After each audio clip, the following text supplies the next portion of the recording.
the greatest European NBA player. Whenever I think of this, guys like Pau and Marc Gasol come to my mind. Two of the most complete all-around big men you can ask for. And just so happens they're brothers. Giannis. Yeah, I know Giannis is Nigerian, but he was born and raised in Greece and even served in the Greek military, so try telling him he's not from Europe. Luka Doncic, like Giannis, needs no introduction. The most accomplished draft prospect of all time. Before he even made it to the NBA, he already had 10 championships in Europe, as well as a EuroLeague MVP and many, many more accomplishments. After draft night, his game not only translated to the NBA, but he became an MVP candidate in his second year. He was fourth in MVP votes at age 20. And, according to Wikipedia, he is widely considered to be the greatest Slovenian basketball player of all time.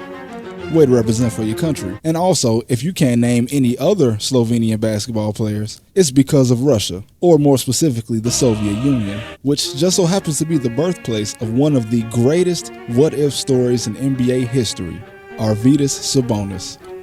Sound familiar? You might know his son, Domantas Sabonis, but Arvydas is a Hall of Famer in both Europe and the US, 6-time Player of the Year in Europe, widely considered one of the greatest European players of all time.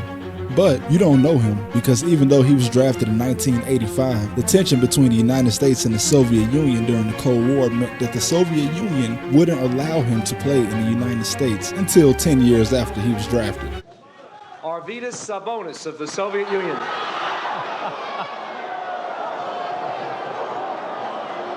Oh, well, now that's going to be an interesting selection. By the time he finally suited up for the Trailblazers, he was way past his prime and so riddled with injuries that an NBA doctor noted that Sabonis could have qualified for a handicapped parking spot just on his x-rays alone. Despite this, he still managed to average 14 and 8 on 55% shooting, all under 30 minutes a game. But we didn't come here to talk about the what-if stories. Now I want to talk about Dirk Nowitzki and Nikola Jokic, two very different players, both responsible for winning their franchise's only championship, and both, through their unconventional play styles, became the greatest players in their franchise. Sorry, Luka. And when it comes to unconventional, Jokic once recorded more triple-doubles in a season than dunks. He's a 7-footer, and Dirk, on the other hand, learned everything he knows about basketball from a crazy old German guy who runs an academy called the Institute of Applied Nonsense because he was once told that the techniques he taught in basketball were just nonsense.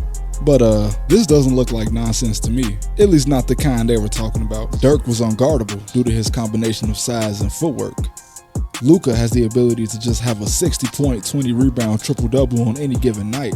And Giannis is an unstoppable force coming down the court and in the paint.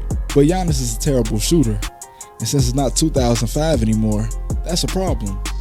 Luka, despite being right-handed, is constantly exploited by defenders, forcing him to shoot right, which is his weakness. And Dirk, despite his size, he was barely a threat at all in the paint. But then there's Nikola Jokic, lights-out shooter from behind the three-point line and the free throw line. He can go left or right, it makes no difference. And he's just as much a threat in the paint as he is from 30 feet out. Yeah, he's slow, but what does that matter when you can't be guarded and you can just shoot over 7-footers? Yeah, he doesn't jump much, he just controls the game from every aspect. And honestly, other than LeBron James, Nikola Jokic is the closest thing to a jack of all trades that we've ever seen in the NBA. And he is the greatest European NBA player.